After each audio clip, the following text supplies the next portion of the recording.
Hello everyone, welcome to the course on chemistry. In that, we are discussing about some basic concepts of chemistry. So in previous video, we have studied the properties of matter and their measurements. Now today, we will study about the uncertainty present in the measurement. Uncertainty ಅಂತ ಹೇಳಿದ್ರೇನು? ಒಂದು fixed value ಇರೋದಿಲ್ಲ. There will be presence of certain error at the experimental values.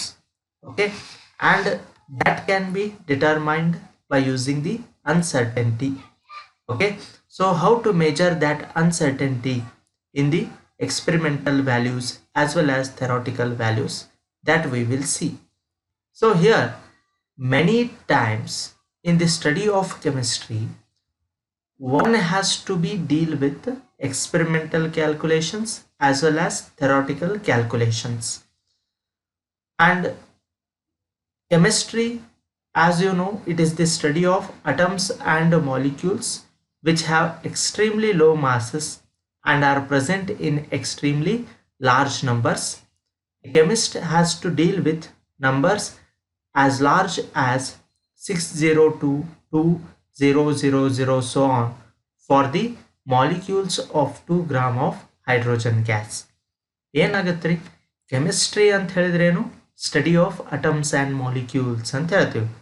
And those atoms and molecules, ಅವುಗಳ mass ಏನಿರುತ್ತೋ ಭಾಳ ಕಡಿಮೆ ಇರುತ್ತೆ, but number of atoms ಏನಿರ್ತಾವೆ ಭಾಳ ಜಾಸ್ತಿ ಇರ್ತಾವೆ. Extremely large numbers of atoms and molecules are present in a given substance. One of the example is Avogadro's number, that is 6022000.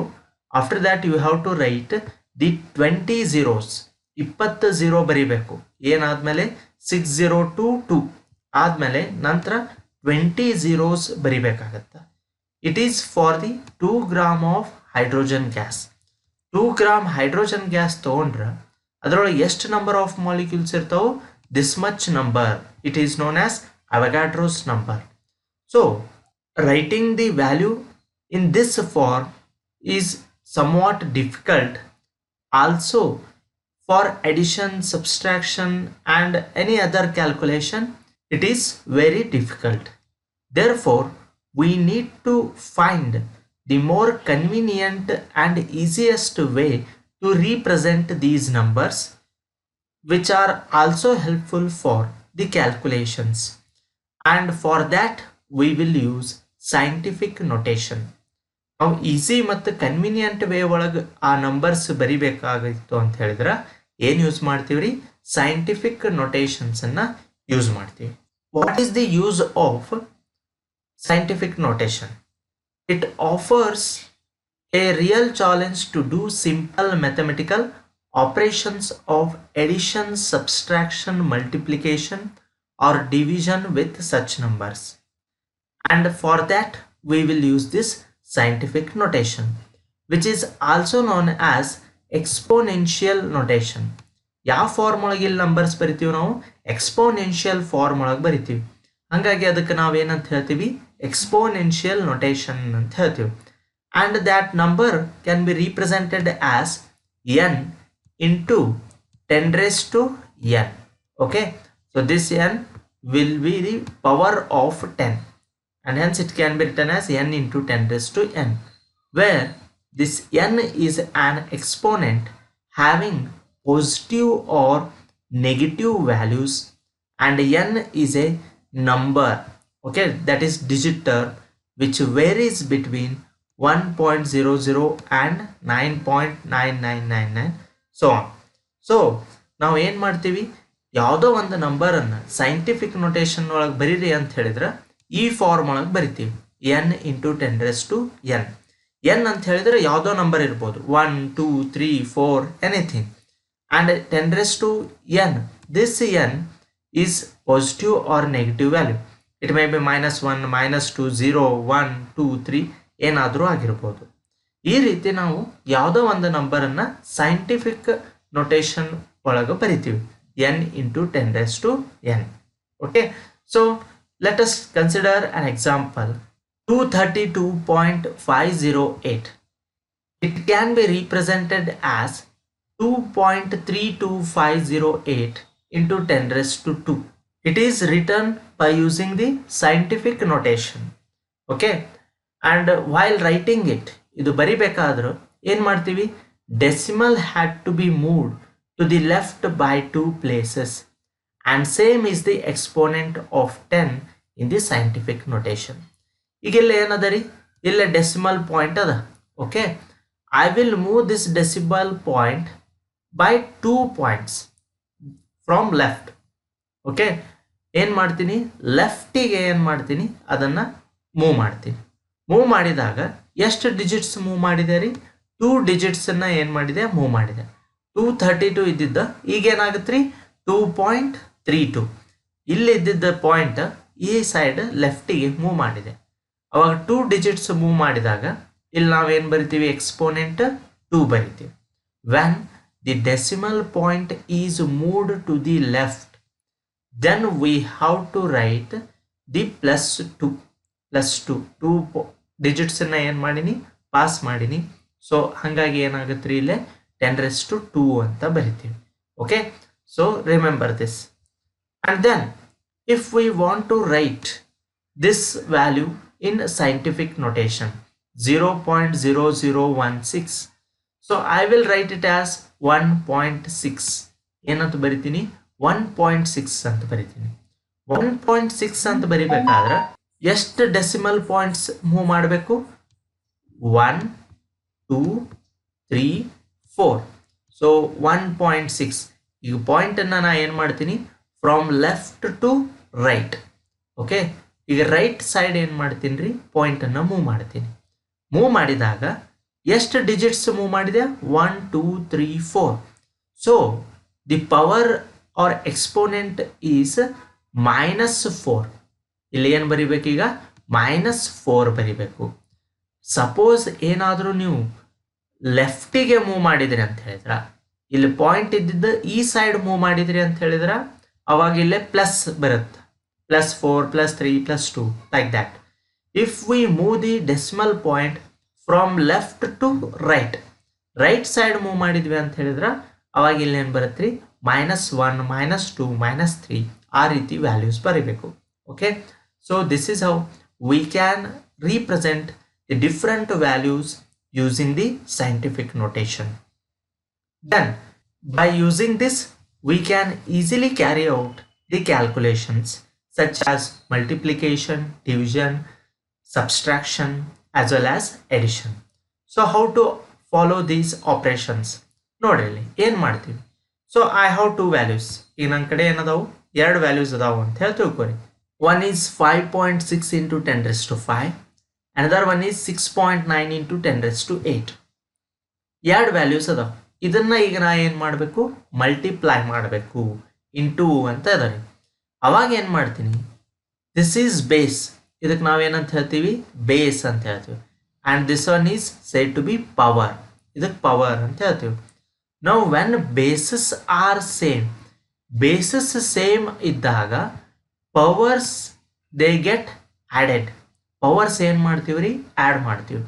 So we will use one formula that is a raised to m into a raised to n is equal to what, a raised to m plus n ಅಂತ ಬರಿತೀವಿ, a raised to m plus n. Okay, so remember this formula.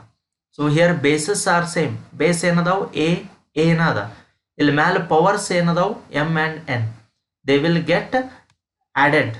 Okay, so base will be written as it is, only the powers are added, so that you have to use. So here what we will do, 5.6 into 6.9 ಇವೆರಡನ್ನು ಏನು ಮಾಡ್ತೀನಿ ರೀ, multiply ಮಾಡ್ತೀನಿ.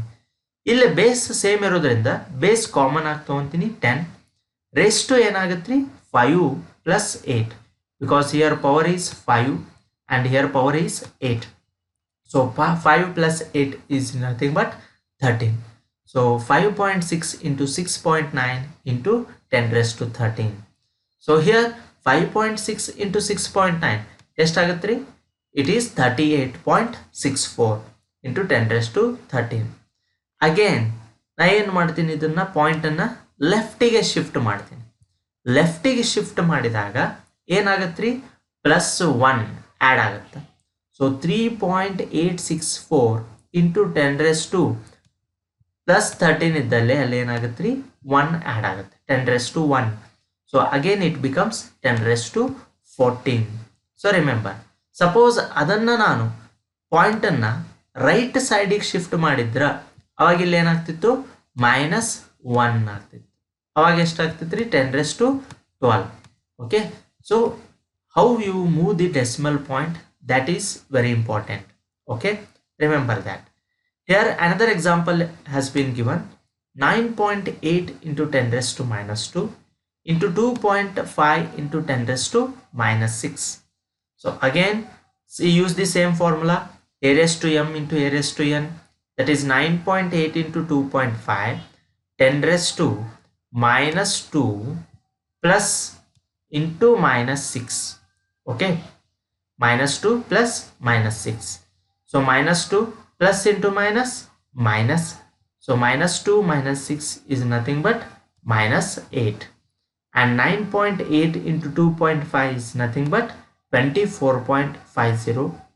so if I shift this point to left side, it becomes -7. ಇಲ್ಲಿ ಏನಾಗ್ಬಿಡುತ್ತೆ ರೀ, +1 ಆಗ್ಬಿಡುತ್ತೆ. -8 plus 1, again what you will get, you will get -7. Okay, so 2.450 into 10 raised to -7. So in a simple manner we can carry out the multiplication by using scientific notations. Then division, one of the example for division is 2.7 into 10 raised to -3 divided by 5.5 into 10 raised to 4. Again remember another formula here, when a raised to m by a raised to n is there, then that will be equal to a raised to m minus n.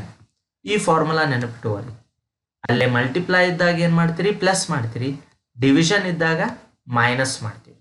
Okay, so remember this. Again 2.7 divided by 5.5, 10 ಏನಿರುತ್ತೆ ರೀ, base same ಅದಾವ 10, year also it is 10. ಈಗ ಏನು ಬರಿತೀವಿ ಇಲ್ಲಿ, 10 raised to m minus n, m ಅಂತ ಹೇಳಿದ್ರೆ -3 minus n ಅಂತ ಹೇಳಿದ್ರೆ 4. So -3 -4, it is -7, and 2.7 divided by 5.5 is 0.4909. now if I want to shift this decimal point, ಈಗ 4.9 ಬರಿಬೇಕಾಗಿತ್ತು ಅಂತ ತಿಳ್ಕೊರಿ, that is we will move decimal point to the right side. ಅವಾಗ ಇಲ್ಲಿ ಏನು ಬರಿತೀವಿ, -1. so what you will get, -7 -1, you will get -8, and here you can write it as 4.909. so this is one of the example for division. Next let us consider the addition. addition ತಗೋರಿ, ಏನಾಗುತ್ತೆ ರೀ, 6.65 into 10 raised to 4 plus 0.895 into 10 raised to 4. now what is the common here, ಇಲ್ಲಿ common ಏನದ ರೀ, 10 raised to 4 10 raised to 4. So ಎರಡನ್ನು ಏನು ಮಾಡಿಬಿಡ್ರಿ, common ಇರೋದ್ರಿಂದ ಹೊರಗೆ ತೆಗೆದುಬಿಡ್ರಿ. So 10 raised to 4, what will remain, 6.65 plus 0.895. so upon addition you will get 7.545 into 10 raised to 4. so this is the another example for the addition. then for subtraction, what we will do, again 2.5 minus 4.8 is there. so just ಇಲ್ಲಿ ನೋಡ್ರಿ, 10 raised to -2 ಅದ, ಇಲ್ಲಿ ಏನದ 10 raised to -3 ಅದ. ಈಗ ಇದನ್ನ ಏನು ಮಾಡ್ಕೊಂಡು ಬಿಡ್ತೀನಿ ನಾನು, 10 raised to -2 ಅಂತ ಹೇಳಿ ಮಾಡ್ಕೋಬೇಕು. ಏನು ಮಾಡಬೇಕು ಆ ರೀತಿ ಬರಬೇಕಾದ್ರೆ, simply I will move this decimal point to left side. Left side ಏನು ಮಾಡ್ತೀನಿ ರೀ, ಮೂವ್ ಮಾಡ್ತೀನಿ. ಮೂವ್ ಮಾಡಿದಾಗ ಏನಾಗುತ್ತಿಲ್ಲ, 10 raised to -3 ಇರುತ್ತಾ, ಲೆಫ್ಟ್ ಸೈಡ್ ಮೂವ್ ಮಾಡಿದಾಗ +1 ಆ್ಯಡ್ ಮಾಡ್ತೀವಿ ಎಕ್ಸ್ಪೋನೆಂಟ್ ಒಳಗೆ. ಅವಾಗ ಏನಾಗುತ್ತಾ, -3 + 1 it will gives minus 2. So 0.48 into 10 raised to minus 2 it becomes. Okay, and here it will be remain as it is 2.5 into 10 raised to minus 2. ಈಗ ಎರಡರೊಳಗೂ common ಏನದರಿ 10 raised to minus 2, 10 raised to minus 2. Upon subtraction, what you will get?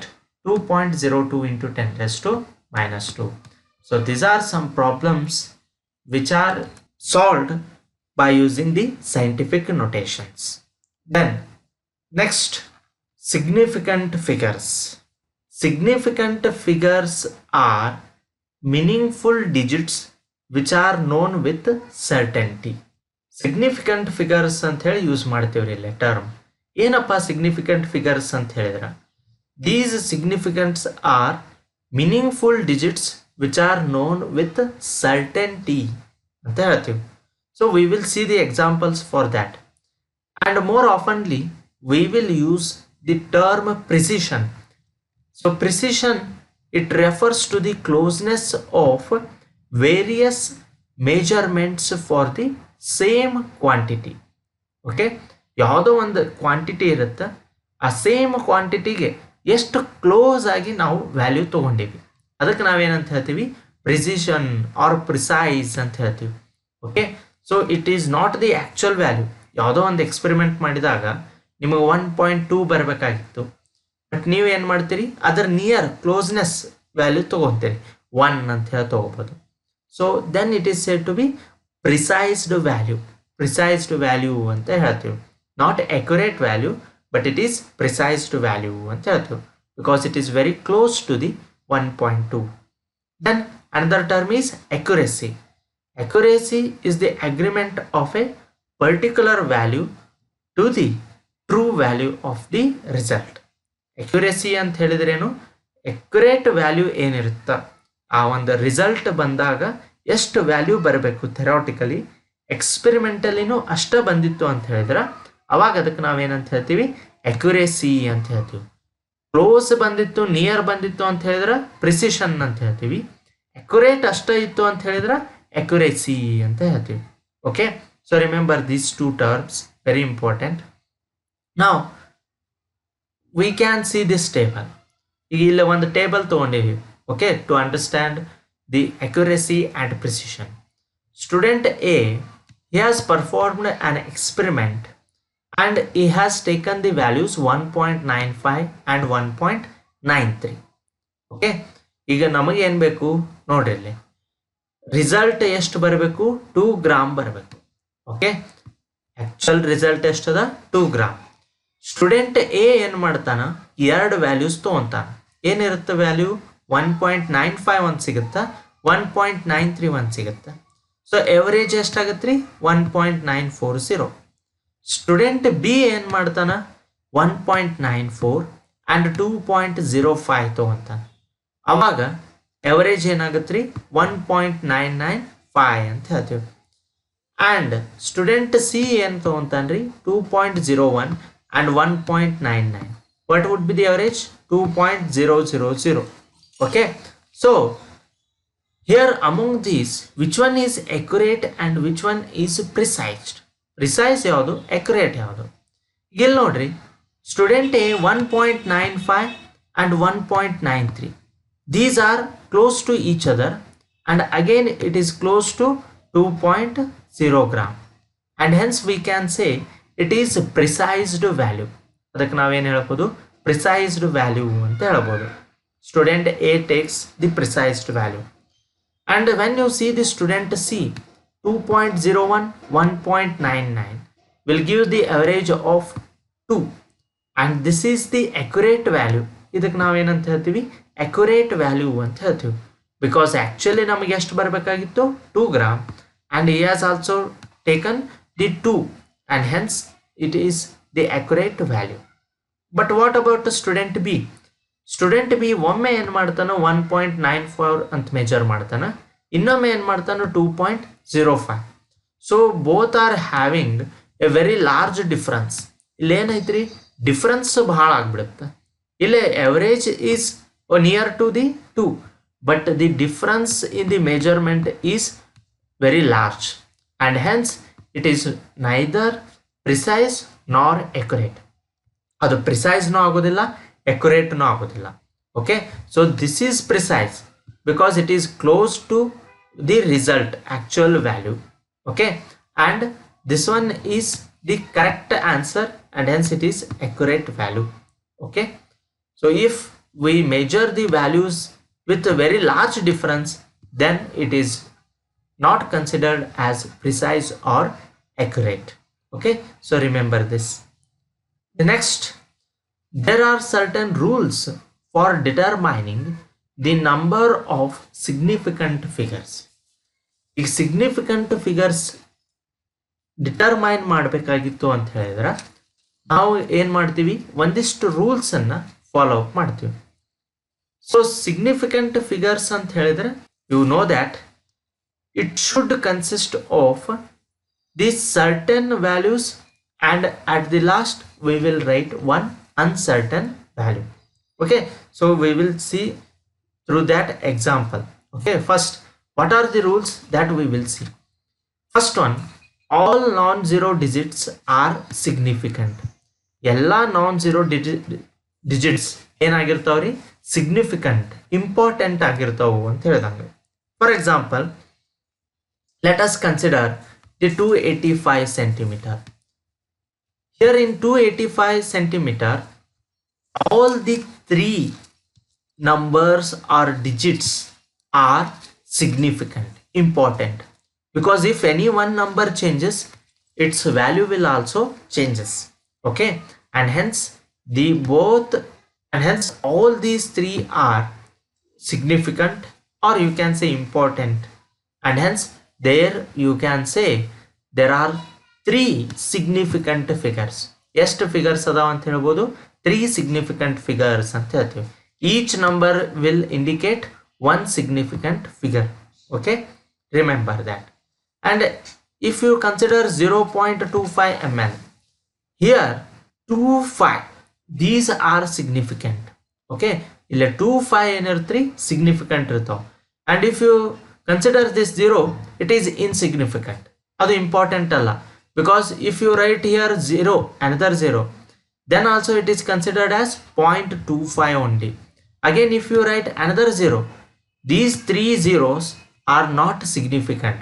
Its value will remain as it is, that is 0.25 only, and hence here only 2 significant figures are present. Okay, then second rule, zeros preceding to first non-zero digit are not significant. Such zero indicates the position of decimal point. So let us consider this example. 0.03 has one significant figure.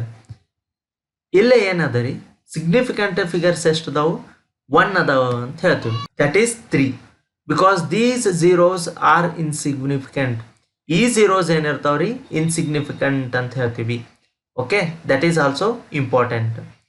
And here 0.0052, again here we have 2 significant figures. ಇಲ್ಲಿನೂ ಎಷ್ಟು ಇರ್ತಾವ್ರಿ, 2 significant figures ಅಂತ ಹೇಳ್ತೀವಿ. ಇವು ಏನು, insignificant ಅಂತ ಹೇಳ್ತೀವಿ. Zeros between 2 non-zero digits are significant. ಈಗ 2 ಡಿಜಿಟ್ಸ್ ನಡುವೆ ಝೀರೋಸ್ ಇದ್ದು ಅಂತ ಹೇಳಿದ್ರೆ ಅವಾಗ ಏನಂತ ಹೇಳ್ತೀವಿ, ಸಿಗ್ನಿಫಿಕೆಂಟ್ ಫಿಗರ್ಸ್ ಅಂತ ಹೇಳ್ತೀವಿ. For example 2.005, here there are totally 4 significant figures ಅಂತ ಹೇಳ್ತೀವಿ.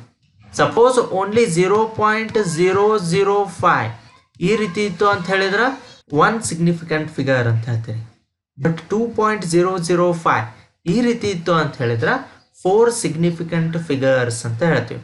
ಓಕೆ, ಸೊ non-zero digits ನಡುವೆ ಝೀರೋಸ್ ಇದ್ದು ಅಂತ ಹೇಳಿದ್ರೆ ಸಿಗ್ನಿಫಿಕೆಂಟ್ ಫಿಗರ್ಸ್ ಅಂತ ಹೇಳಿ ಕನ್ಸಿಡರ್ ಮಾಡ್ತೀವಿ. Then fourth one, zeros at the end or right of a number are significant provided they are on the right side of the decimal point. For example, 0.200 gram has 3 significant figures. ಈಗ zeros after non-zero digit ಆದ್ಮೇಲೆ ಇತ್ತು ಅಂತ ಹೇಳಿದ್ರೆ ಅವಾಗ ಅದನ್ನ ಏನಂತ consider ಮಾಡಬಹುದು, significant figure ಅಂತ ಹೇಳಿ ಕನ್ಸಿಡರ್ ಮಾಡ್ತೀವಿ. suppose 0.02 ಇತ್ತು ಅಂತ ಹೇಳಿದ್ರೆ significant figure is 1. Okay, that is 2. But if it is 0.20 ಅಂತ ಇತ್ತು ಅಂತ ಹೇಳಿದ್ರೆ significant numbers will be 2. Okay, so remember this is the another rule. Then if otherwise the terminal zeros are not significant if there is no decimal point. ಈಗ 100 ಅಂತ ಹೇಳಿ ಅಷ್ಟೇ ಇತ್ತು ಅಂತ ಹೇಳಿದ್ರ ಇದರದ್ದು ಸಿಗ್ನಿಫಿಕೆಂಟ್ ಫಿಗರ್ ಎಷ್ಟು 1. okay, because here the decimal point is not there. If we have written decimal point, then it has 3 significant figures. If I write 1000 ಅಂತ ಬರೆದ್ರ significant figures ಎಷ್ಟ್ರಿ 1 only. If I write 1000 point, next till decimal point ಬರೆದ್ರ then significant figures will be 4. okay, and here such numbers are better represented in scientific notation. ನಾವು ಇಂಥ numbers ಅನ್ನ ಏನು ಮಾಡ್ತೀವಿ scientific notation ಒಳಗ represent ಮಾಡ್ತೀವಿ. So 100 ಅನ್ನ ಯಾವ ರೀತಿ ಬರೀಬಹುದು 1 into 10 raised to 2 ಅಂತ ಹೇಳಿ ಬರೀಬಹುದು. 1 into 10 raised to 2 and it has only one significant figure. And if we write 1.00 into 10 raised to 2, then we can say there is a presence of 3 significant figures. ಇಲ್ಲಿ ಎಷ್ಟು significant figures ಇದ್ದಾವ್ರಿ 3, and remaining these 2 are uncertain, okay, not significant ಅಂತ ಹೇಳ್ತೀವಿ. So whenever we write the scientific notation, then the digits which are involved are significant and this exponential form is insignificant. So remember that. Then the fifth rule is counting number of objects. For example, 2 balls or 20 eggs have infinite significant figures, as these are exact numbers and can be represented by writing infinite number of zeros after placing a decimal. ಈಗ 2 balls or 20 eggs ಅಂತ ಹೇಳಿ particular ಒಂದು number ಹೇಳಿಬಿಟ್ವಿ ಅಂತ ಹೇಳಿದ್ರೆ objects ಇದ್ದ ಅವಾಗ ಆ ಒಂದು ಸಿಗ್ನಿಫಿಕೆಂಟ್ ಫಿಗರ್ಸ್ ಎಷ್ಟಿರ್ತಾವ್ರಿ ಆ ಒಂದು ನಂಬರ್ ಒಳಗ ಇನ್ಫೈನೈಟ್. ಬಿಕಾಸ್ ಈಗ 2ನ ನಾ ಯಾವ ರೀತಿ ಬರಿಬೋದು 2.00000000 ಸೋ ಆನ್ ಅಂತ ಬರ್ಕೊಂತ ಹೋಗ್ಬೋದು. Okay, so here significant figures are infinite. ನಾವು ಎಷ್ಟಾದರೂ 0 ಬರಿಬೋದು, its value will remain 2 only. And 20 objects are there, then I can write it as 20.0000 so on 0000 ಈ ರೀತಿ ಬರ್ಕೊಂತ ಹೋದ್ರ ಏನಾಗತ್ರಿ infinite zeros we can write, and hence the number of significant figures will be infinite. And the numbers written in scientific notation, all digits are significant. Okay, so suppose if it is 4.01 into 10 raised to 2, the number of significant figures is 3, and it is 8.256 into 10 raised to minus 3. Here totally 4 significant figures are there. So this is how we will calculate the number of significant figures present in the given scientific notation. So these are certain rules, and remember all these rules very important for the examination.